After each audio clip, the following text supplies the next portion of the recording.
नमस्कार, आप देखना शुरू कर चुके हैं स्वदेश विशेष। मैं हूं आपके साथ प्रशांत पांडे। दुनिया भर में हर घंटे 18 लोगों की मौत। जी हां, ठीक सुना आपने।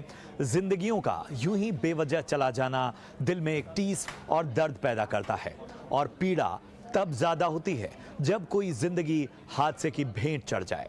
भारत में गंभीर बीमारी से ज्यादा मौतें सड़क हादसों के कारण होती हैं, और कई लोग जिंदगी भर के लिए अपाहिज तक हो जाते हैं। इस नुकसान की भरपाई उनका परिवार कभी कर ही नहीं पाता।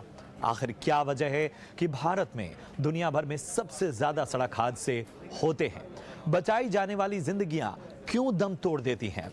ट्रैफिक रूल्स के प्रति लापरवाही, लचर रेस्क्यू मैनेजमेंट या खस्ता हाल सड़क डिजाइन? और क्या इन्हें दुरुस्त करने वाली व्यवस्थाएं वाकई लचर हैं, दम तोड़ रही हैं? WHO के मुताबिक दुनिया भर में सड़क हादसों में मारे गए 10 लोगों में से कम एक भारत से होता है। तेज रफ्तार से गाड़ी चलाने वाले अक्सर अपनी या सामने वाले की लापरवाही की वजह से सड़क दुर्घटना का शिकार होते हैं। भारत में 2021 में हुए सड़क हादसों की ताजा रिपोर्ट सामने आई है। आधिकारिक आंकड़े बताते हैं कि 2021 में सड़क दुर्घटनाओं में 1,55,000 से अधिक लोगों की मौत हुई। ये आंकड़ा औसतन 426 लोग प्रतिदिन या 18 व्यक्ति हर घंटे का है। एनसीआरबी ने अपनी वार्षिक रिपोर्ट में कहा है कि आमतौर पर सड़क दुर्घटनाओं में मौतों की तुलना में अधिक लोग जख्मी भी होते हैं, लेकिन मिजोरम, पंजाब, झारखंड, उत्तर प्रदेश और महाराष्ट्र में सड़क दुर्घटना में घायल लोगों की तुलना में मौत यानी मोर्टेलिटी ज्यादा है।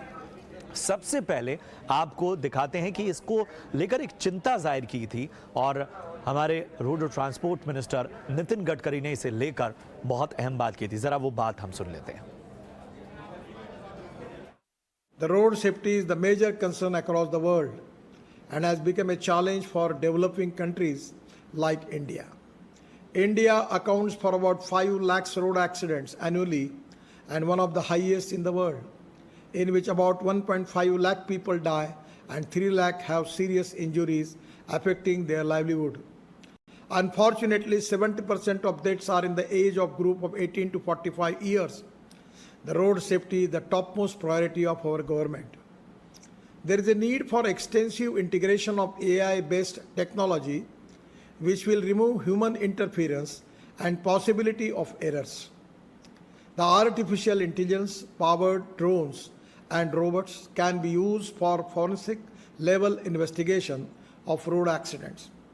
I encourage use of AI-based solutions for high priority areas like forensic post-crash investigations, pattern of accidents due to black spots, fatigue indicators and sleep detectors for drivers.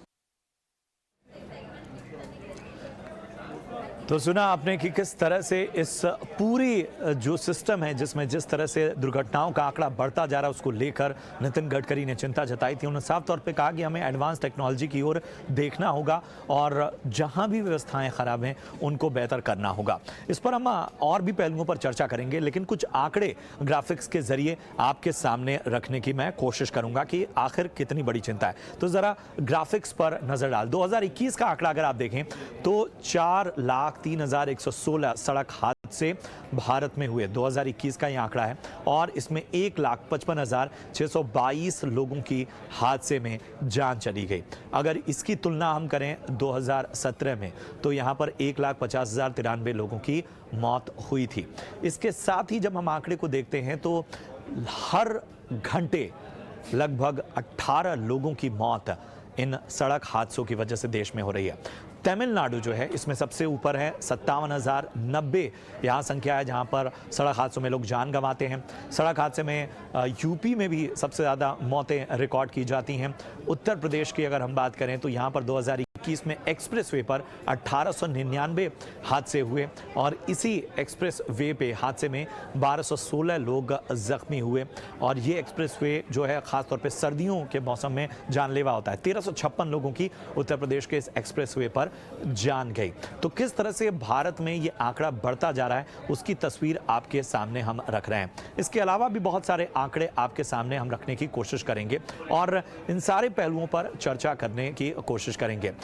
सबसे ज्यादा जो डब्ल्यूएचओ ने चिंता जताई है कि जो सड़क हादसे हो रहे हैं दुनिया भर में, उसमें युवाओं की मौत सबसे ज्यादा है। जो यहाँ जो एज ग्रुप है 5 से लेकर 49 साल के लोगों का, उनकी मौत इस तरह के सड़क हादसों में ज्यादा नजर आ रही है। दुनिया में 5 से 29 साल के लोगों की सड़क हादसे में ज्यादा, जो हमने कहा कि यूथ जो है वो सबसे ज्यादा हादसे में अपनी जान गंवा रहा है, जो कि वाकई चिंता भरी बात है। हर साल दुनिया में 1.3 मिलियन लोगों की मौत इस तरह के सड़क हादसों में होती है, जिसमें भारत सबसे ज़्यादा है। और जिस तरह से हादसे सामने आते हैं, जिस तरह की तस्वीरें सामने आती हैं, वो तस्वीरें बता रही हैं कि वाकई अब इस पर गंभीरता से सोचने की आवश्यकता है। और इसी विषय पर खास चर्चा के लिए हमारे साथ बेहद खास मेहमान जुड़े हुए हैं। आपको बता दें कि हमारे साथ इस वक्त हैं राघव चंद्रा साहब, जो कि एक्स चेयरमैन हैं NHAI के। बहुत बहुत स्वागत है राघव सर आपका। इसके साथ ही अवीक चट्टोपाध्याय हैं, जाने माने ऑटो एक्सपर्ट। सबसे पहले राघव सर, मैं आपके पास आना चाहूँगा।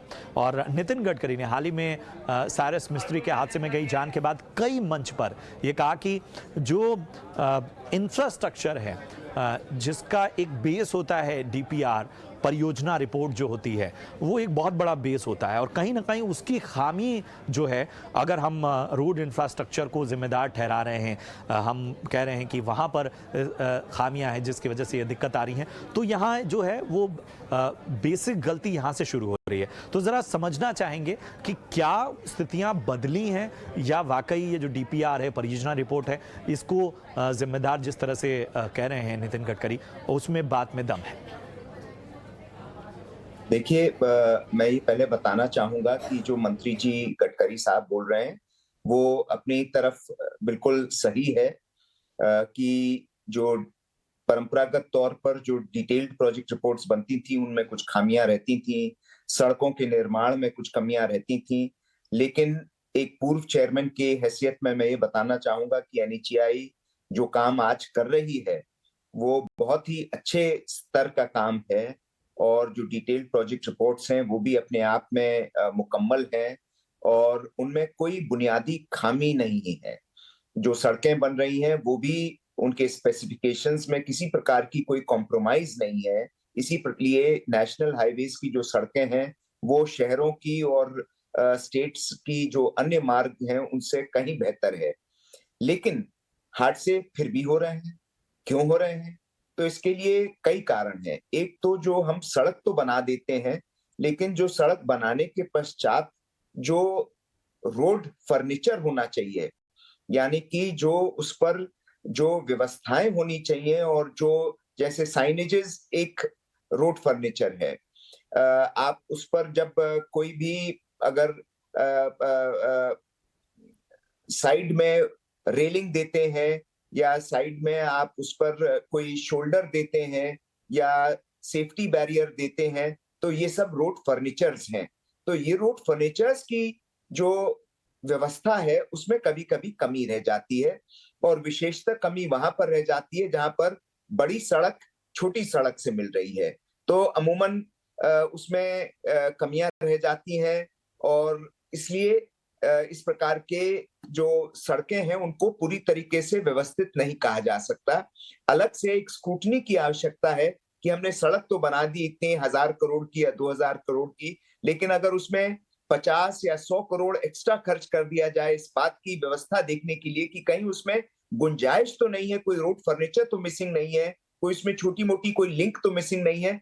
जिस प्रकार की जब साइरस मिस्त्री साहब की गाड़ी एकदम चौड़ी सड़क से होकर एक पतली सड़क पर आ गई, तो वो अपने को वो बैलेंस नहीं कर पाई। तो उस प्रकार की व्यवस्थाओं की ये तो हो गई रोड की तरफ से, सड़क के निर्माण की दृष्टि से। अब रही मैनेजमेंट की दृष्टि से, सड़क बनाना तो आसान है, लेकिन सड़क को मैनेज करना उतना ही मुश्किल और उतना ही महत्वपूर्ण है। तो उस प्रकार की व्यवस्था कैसी रह जाए कि जो उस पर जो ट्रैफिक मैनेजमेंट है, जो स्पीड लिमिट्स हैं, जो उसकी मॉनिटरिंग है, उसको किस प्रकार से हम सुदृढ़ करें। जैसा कि गडकरी जी ने कहा कि आर्टिफिशियल इंटेलिजेंस, ड्रोन्स एक्सेट्रा का उपयोग किया जा सकता है, बिल्कुल किया जा सकता है और करना चाहिए। आज वो टाइम आ गया है जिसकी उसकी आवश्यकता है। और उसके पश्चात जब आप उसकी व्यवस्था देख लें, आपके पास उस प्रकार की मैन पावर होनी चाहिए कि जो उसकी व्यवस्था देख ले। अगर आपने केवल ड्रोन से को चलाने के लिए छोड़ दिया तो अपने आप में पर्याप्त नहीं है। ये सब आपकी इंटेलिजेंस को फीड करने के लिए और आपको डेटा एनालिटिक्स के लिए आपको डेटा देने के लिए है, लेकिन काम तो आपको भौतिक तौर पर मैदान पर करना ही पड़ेगा ना। अगर आप सोचें कि मिलिट्री अपने आप में ड्रोन्स को छोड़ दे और दुश्मन से लड़ ले, नहीं, ड्रोन को आपको उसको डायरेक्शन देने के लिए, डेटा एनालिसिस के लिए, आपकी मदद के लिए काम कर सकते हैं, लेकिन अल्टीमेटली आपके पास वहां पर मैन पावर होनी चाहिए जो इस प्रकार की मॉनिटरिंग कर सके, उस पर कार्रवाई कर सके, उस पर सुदृढ़ एक्शन ले सके। और तीसरी बात यह है कि जब एक्सीडेंट हो जाते हैं तब उसको किस प्रकार से उसका उपचार किया जाए। आज अमूमन जब एक्सीडेंट्स होते हैं तो हमारे पास परंपरागत तौर पर जो भी ओपीडी होते हैं वहां पर तो हम उसको पेशेंट को रश कर देते हैं, लेकिन जो गोल्डन आवर होता है जिसमें व्यक्ति लाइफ और डेथ के बीच में जूझ रहा होता है, उस दरमियान वो अगर वो बहुत क्रिटिकली डेफिनेटिव केयर की उसको आवश्यकता है, अगर वो बिल्कुल मौत और जीवन के बीच में जूझ रहा है, तो हमको उसको ओपीडी नहीं ले जाना, हमको उसको ट्रॉमा सेंटर ले जाना है। तो ट्रॉमा और क्रिटिकल केयर के लिए हमारे पास इस प्रकार की व्यवस्था होनी चाहिए कि हम उसको तुरंत एयरलिफ्ट करके ट्रॉमा सेंटर ले जाएं, हेलीकॉप्टर से ले जाएं, जैसे भी ले जाएं, या एम्बुलेंस से ले जाएं, जिससे कि उसका तुरंत गोल्डन आवर में उपचार हो जाए। उससे जो हमारी डेथ्स की संख्या बढ़ रही है, वो संख्या हमारी कम से कम 30 या 40% 1 साल 2 साल में कम हो सकती है। उसके लिए पूरा एक सुदृढ़ और सुनियोजित उसकी पूरी देश भर की प्लानिंग करनी चाहिए और होनी चाहिए। ये सब बड़े देशों में किया गया है। हमारे देश में क्योंकि लोग वैसे भी मैं इस पे भी आऊंगा कि आखिर हमें करते। किन देशों से इस बारे में एक उदाहरण के तौर पर सीखना होगा जहां इस तरह की जो व्यवस्थाएं वो बहुत बेहतर हैं और उसके जरिए कहीं ना कहीं हम उन्हें अपनाकर अपने यहाँ भी इस तरह के जो हादसे हैं, जब हम टेक्नोलॉजी और बाकी चीज़ों की बात कर रहे हैं तो क्यों ना हम एडवांस स्टेज में जाकर अब पूरी तरह से इन पर एक एक्शन प्लान बनाकर इनको रोकथाम करें, इसकी सबसे ज़्यादा आवश्यकता है। अभी मैं आपके पास आना चाहूँगा और जो बात मैं समझना चाहता हूँ वो ये है कि क्या भारत में जो रोड डिसिप्लिन है, जो गाड़ी को चलाते वक्त डिसिप्लिन है, क्या इसमें कहीं ना कहीं हम लापरवाह होते जा रहे हैं? हम जुर्माना भरने को तो तैयार हैं, लेकिन सीट बेल्ट और बाकी जो सेफ्टी मेजर्स हैं उनको लेकर हमारा जो रवैया है वो ढीला ढाला ही रहता है। ज़रा बताएं कि आखिर किस तरह से इन चीज़ों को बेहतर किया जा सकता है? आपने एकदम सही फरमाया। देखिए, 2 आंकड़े देखिए।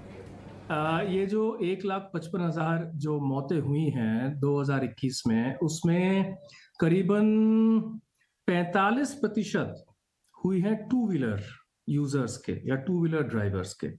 ये एक आंकड़ा है। दूसरा आंकड़ा ये है कि ये 1,55,000 मौतों में करीबन 82 से 84,000 मौतें हुई हैं ओवर स्पीडिंग की वजह से।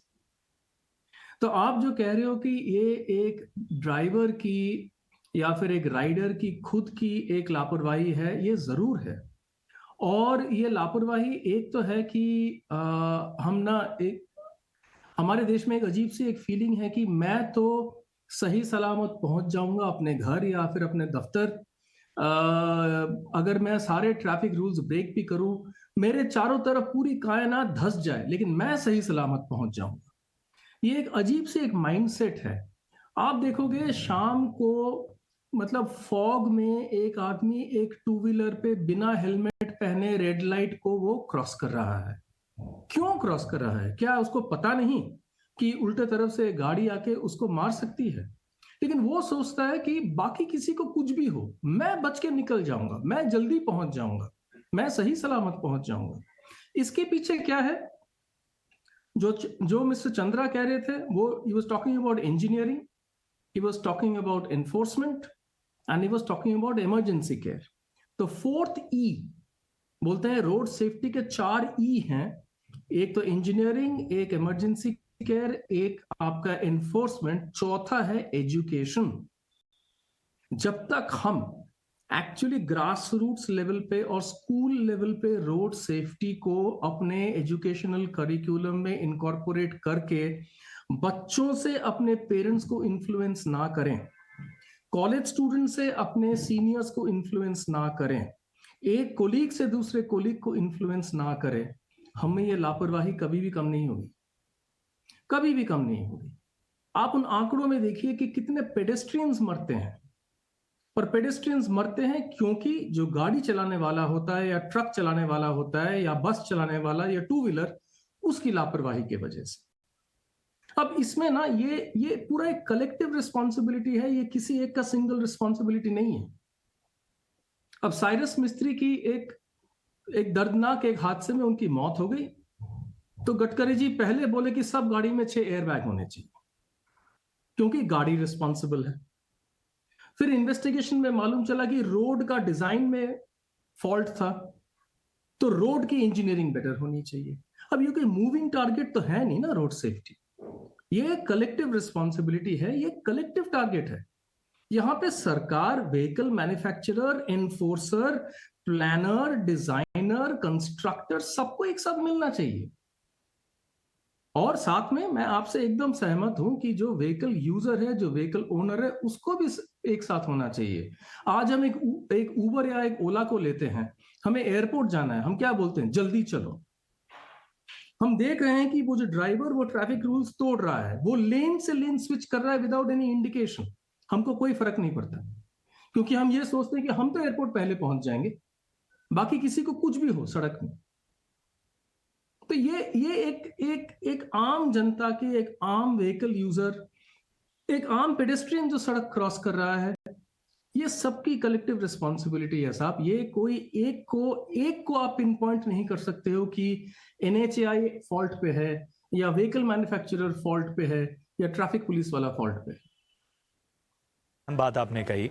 और डॉक्टर चंद्रा, मैं आपके पास आना चाहूँगा। जो आंकड़े आज जो हम चर्चा कर रहे हैं, जो एक तरह की इस चर्चा की आवश्यकता पड़ी, वो मुंबई को लेकर आई रिपोर्ट को लेकर है, जिसमें कहा गया कि मुंबई जैसे महानगर जहां एक्सीडेंट का आंकड़ा जो है वो साल दर साल बढ़ता जा रहा है। क्या वजह है कि जब हम महानगर कह रहे हैं, जहां चीज़ें सुधरनी चाहिए, जहां टेक्नोलॉजी भी है, जहां इंफ्रास्ट्रक्चर भी है, वहां इस तरह की चीज़ें आ रही हैं? क्या रोड डिसिप्लिन के मामले में हम लापरवाह हो रहे हैं, या जो हम बातें इस पूरी चर्चा में कर रहे हैं उसमें रोड इंफ्रास्ट्रक्चर डिज़ाइनिंग की बात की जा रही है, तो उसमें मुंबई की जब बात आती है तो सबसे पहले बात आती है यहाँ के पॉट होल्स की, और ख़ासतौर पे मॉनसून की। लोग बेवजह मारे जाते हैं इन चीज़ों की वजह से। ज़रा आप इस पर रोशनी डाल पाएं।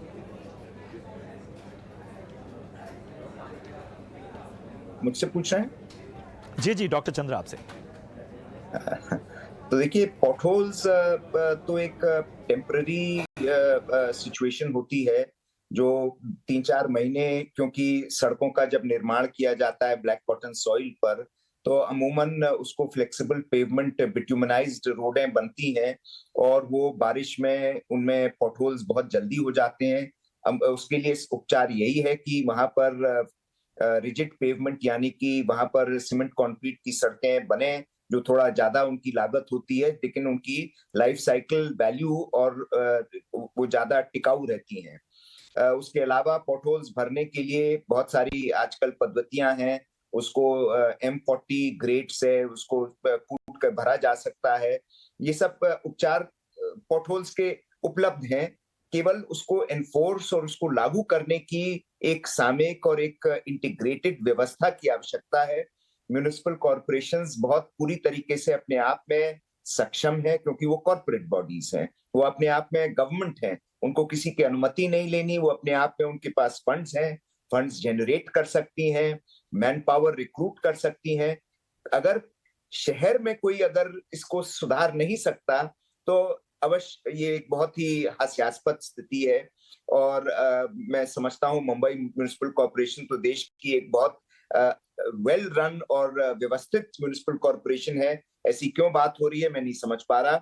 लेकिन मैं ये कहूंगा कि शहरों में, और मुंबई की नहीं बात करूंगा, मैं ये चीज समझने के लिए जरा हम डॉक्टर PS पसरीचा साहब का रुख करेंगे। वो भी हमारे साथ जुड़ चुके हैं। डॉक्टर PS पसरीचा, बहुत बहुत स्वागत। डॉक्टर पसरीचा फॉर्मर DGP रह चुके हैं महाराष्ट्र के, इसके अलावा मुंबई में डिप्टी कमिश्नर की ट्रैफिक की जिम्मेदारी देख चुके हैं और ट्रैफिक को बहुत ही बखूबी समझते हैं। डॉक्टर पसरीचा, बहुत बहुत स्वागत आपका। आज जब बात महानगरों की हो रही है तो बहुत स्पेसिफिक होकर मुंबई के जो आंकड़े आ रहे हैं, यहाँ मौतों का आंकड़ा घटने की बजाय बढ़ता जा रहा है। कहा जा रहा है कि इंफ्रास्ट्रक्चर बेहतर हो रहा है, सब चीज़ें अच्छी हो रही हैं, उसके बावजूद क्या चीज़ें हैं जिनको पिन पॉइंट करना चाहेंगे आप? देखिए, मुंबई की क्या प्रॉब्लम हो गई है कि पहले कोरोना 2 साल आ गया और उसके बाद अभी जो जो काम जो हो रहे थे, मेट्रो के काम बहुत ज्यादा हो रहे थे, काफी चीजों के कोस्टल हाईवे वगैरह काफी बन रहे थे, तो उसके करके अभी वो बहुत स्पीड पे काम चालू होने करके काफी जो रास्ते हैं उनको ऊपर काफी काम होने की वजह से डाइवर्शन हुई हैं और उसके करके जो नॉर्मल रोड है वहां के पार्ट होल पे प्रेशर आ गया है और वो ठीक नहीं कर पाए। अभी म्युनिसिपल कमिश्नर जो भी आजकल एडमिनिस्ट्रेटर है, क्योंकि बॉडी डिसॉल्व हो गई है, तो उन्होंने अभी काफी सारे फंड सैंक्शन करे हैं and is an able dynamic officer mister Chahal. I think उस पर कुछ सुधार होगा, लेकिन बेसिक जो चीज है वो हमें समझनी ही पड़ेगी कि मुंबई जो है ये फाइनेंशियल कैपिटल है देश की, कब तक बढ़ेगी, क्योंकि यहाँ के ज्योग्राफिकल कंस्ट्रेंट्स हैं, समुद्र से घिरा हुआ है 3 साइड से, कितना बढ़ता जाएगा। अल्टीमेटली उसको वर्टिकली अप भी होना पड़ेगा और जितना ऊंची ऊंची बिल्डिंग, ऊंचे ऊंचे टावर आएंगे उतनी कार ओनरशिप और पार्क बढ़ती जाएगी, पार्किंग की समस्या जटिल होती जाएगी, और सड़कें कितनी बढ़ा लोगे, कहां तक बढ़ाओगे। तो उसके करके वी हैव टू अडॉप्ट जिसको हम बोलते हैं ट्रैफिक मैनेजमेंट टेक्निक्स, जहां पे ट्रैफिक के ऊपर थोड़ी सी एक इक्विटी बेस्ड रिस्ट्रिक्शन लगाई जाए। जैसे कि एक बस है वो तकरीबन 78 लोग लेके जाती है, 78, और लेकिन वो जो एक कार से 1.5 गुना ज्यादा स्पेस ऑक्यूपाई करती है। अब कार की अगर ओनरशिप समझो एवरेज ऑक्यूपेंसी है 2, तो that mean you have to decide 78 लोग ले जा रहे हैं या 3 लोग ले जा रहे हैं।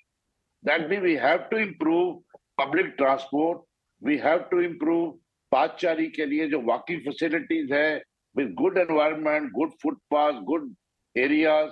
अगर हम करेंगे तो लोग वेटिंग टाइम की बजाय वो बसों की वेट नहीं करेंगे, 1-2 किलोमीटर वो अपने वॉक करके चले जाएंगे, तो आपका जो प्रेशर है पब्लिक ट्रांसपोर्ट पे कम हो जाएगा।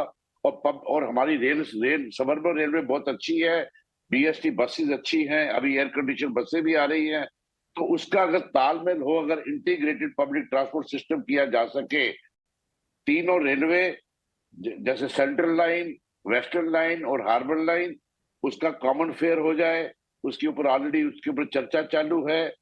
और पब्लिक ट्रांसपोर्ट जो है, बसेस जो हैं उनको अच्छी एयर कंडीशन बसेस की फ्रीक्वेंसी बढ़ाई जाए, ताकि जो कार ओनरशिप है लोग अपनी कार छोड़ के बसों में जाना पसंद करें। बाकी टैक्सी आजकल है, उबर ओला और नॉर्मल टैक्सी एयर कंडीशन, लेकिन पार्किंग के जो चार्जेस हैं, पार्किंग की समस्या जटिल होने करके पार्किंग कंट्रोल बेटर होने चाहिए उन पे। और हर बिल्डिंग में जो न्यू टावर बनना है, जब तक वो अंडरग्राउंड अच्छी पार्किंग की नहीं देगा, प्रोविजन नहीं रखेगा, उसको परमिशन नहीं मिलनी चाहिए। विजिटर्स के लिए भी पार्किंग होनी चाहिए, क्योंकि आज बड़े बड़े टावर की जो विजिटर्स है वो रोड पे ही वो पार्किंग करते हैं, क्योंकि जो टेररिज्म के डर के मारे या और कोई बहाना डाल के विजिटर्स को अंदर आने नहीं देते गाड़ियां। तो ये जो सब जो चीजें हैं, वी हैव टू टेक एक होलिस्टिक व्यू लेना पड़ेगा। बाकी जो जब तक ये और बाकी फैसिलिटी इंप्रूव करनी पड़ेगी, तभी जाके हम कुछ उसके ऊपर सुधार कर पाएंगे। नहीं तो ये हम इंटरेक्शन करते रहेंगे, मीटिंग भी करेंगे, सेमिनार भी करेंगे, उसका कोई फायदा नहीं होने वाला ज्यादा। एक आखिरी कमेंट मैं अवीक आपसे लेना चाहूंगा, समय कम है, 2 ही मिनट है हमारे पास। जिस तरह की दुर्घटनाएं हो रही हैं और उसमें सबसे ज़्यादा जो चिंता है वो 2 व्हीलर्स के जो एक्सीडेंट हैं उन्हें लेकर है, आखिर क्या वजह है? क्या वाकई जो ओवर स्पीडिंग है और रफ्तार को लेकर हमने एक आंकड़ा ये भी दिखाया कि दुनिया भर में जो मौतें हो रही हैं वो युवाओं की ज़्यादा मौतें हो रही हैं इस तरह के रोड एक्सीडेंट में।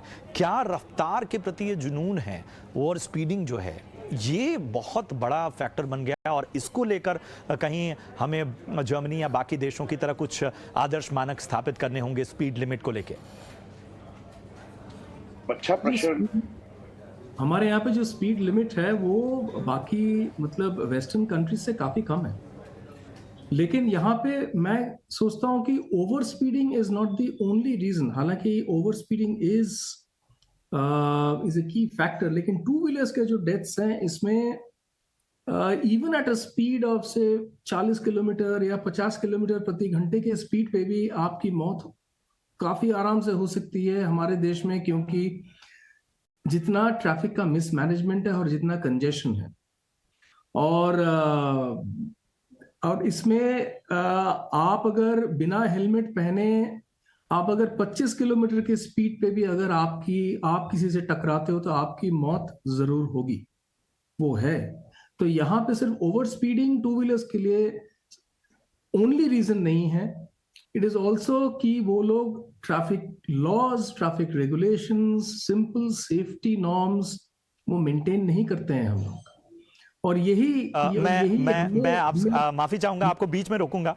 पसरीचा सर, समय कम है, आप कुछ कहना चाह रहे थे? हाँ नहीं, मैं ये कहना चाह रहा था कि विदेशों में टू व्हीलर के जो ड्राइविंग टेस्ट होते हैं वो बहुत ही स्ट्रिंजेंट है, बहुत ज्यादा स्ट्रिंजेंट है, उनको बहुत सारे लेसन लेने पड़ते हैं। लेकिन यहाँ पे कोई भी आ जाता है, और आजकल जरा नए नए मोटरसाइकिल आ रहे हैं जिनकी हॉर्स पावर बहुत ज्यादा है, उस पे वो चलाना शुरू करते हैं, और जंक्शन पे ट्रैफिक रुका है, मोटरसाइकिल कैसे भी बीच में से गाड़ियों के बीच में निकल के आगे जाना चाहता है। कई आजकल यंग बच्चे जो हैं कहीं ना कहीं भारत के रोड इंफ्रास्ट्रक्चर, भारत के माहौल, इन सबको देखना होगा, और जो भी नियम है उनमें और ज़्यादा सख्ती लाने की आवश्यकता है। और जाहिर सी बात है कि केवल एक एक स्टेप आगे बढ़ते हुए सिर्फ कुछ घटनाएं हुई और उस पर कोई नियम ला दिया गया, ऐसा नहीं है, बल्कि हमें एक बड़े व्यू की तरफ देखना होगा, और तभी जाकर हम इस तरह के हादसों पर लगाम लगा पाएंगे। अपने तीनों खास मेहमानों का, डॉक्टर पसरीचा, इसके साथ ही चंद्रा सर और अवीक, आप तीनों का बहुत बहुत शुक्रिया हमसे जुड़ने के लिए और इस शानदार विश्लेषण के लिए। फिलहाल पूरी टीम को दीजिए इजाजत। आप देखते रहिए ET Now स्वदेश। नमस्कार।